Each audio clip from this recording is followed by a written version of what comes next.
Yes, I'm here again, mga idol. Share ko lang, idol, itong complaint ng customer. Itong sa kanyang Toyota Altis with a 3ZZ engine.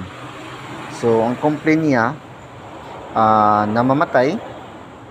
Hindi naman sa takbo, hindi naman tumatakbo na mamatay. Yung pag-stop niya, kasi ito automatic transmission. Pag-stop niya, biglang namamatay yung makina. So, which is not, hindi siya normal. So, yun, kahit i-drive or reverse, pag reverse niya, kung galing sa neutral, i-reverse niya, namamatay yung engine. Ang ginagawa niya, pinapump na lang yung gas. So, dinala dito sa akin, pina-check kung anong problema, bakit namamatay, bakit nagra-rough idle. Yun nga, biglang nag-i-stall yung engine. So, check namin. Chinek ko dito. Ang ginawa ko muna, tinry ko muna itong sa throttle body, baka marumi yung throttle body. So nilinis, chinek yung air filter, yun. So chinek yung spark plug niya, okay yung sunog maganda yung sunog. So nagduda na ako bakit ganun. So chinek na lahat, wiring, ganyan. So, gano'n, nakapagduda talaga na problema kasi sabi niya, bigla na lang daw nagkakaroon ng gano'n.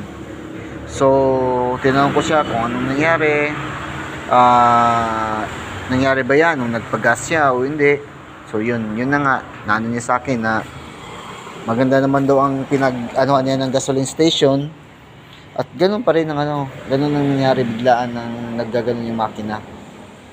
So, yun, na-check namin, sabi ko, tingnan natin yung fuel pump, baka barado. So nakita namin guys sa fuel tank sa loob mismo yung kalawang na alam mo yung buhangin na nasa loob. So yun ko, nako, ito na. Yan guys ang reason nun kaya nagkakagano ng ang tangke, nagkakaroon ng kalawang. Yung hindi ka mahilig mag full tank ng iyong sasakyan. At saka tawag nito, yung natatagalan, hindi mo 2 buwan, 1 buwan, 3 buwan, or 1 taon hindi siya nagamit, or nai-stock lang dahil nasa abroad, hindi ginagamit yung sasakyan. Dapat guys, huwag kayong manghinayang sa gasolina din. Kasi kung nanghinayang kayo na, mapapanis lang din yan, gamitin nyo. So, yun nga, naiwan ng 1 taon mahigit itong sasakyan.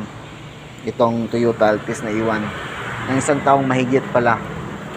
So, nung chinek namin, yun nga, nakita namin parang buhangin. Kasi nung pag full tank niya, yung mga kalawang sa taas ng upper portion ng tangke, bumabagsak na. Yun, hinihigop ng pump, doon na pupunta sa pump. Kaya, nahihirapan yung pump sa paghigop ng gasolina. So, yun, pinalitan namin ng fuel filter. Ito yung fuel filter niya. Yan, fuel filter yan, ng 3ZZ. Pwede rin, mayroon dito sa BIOS. Dito. So, ito guys, yan, silalim yan ng filter, yung screen. So, ito, pinalitan namin ito. Tapos ang pump din, pinalitan na namin yung fuel pump para kasi yung strainer niya medyo madumi na rin, matigas na rin So hindi na nakaka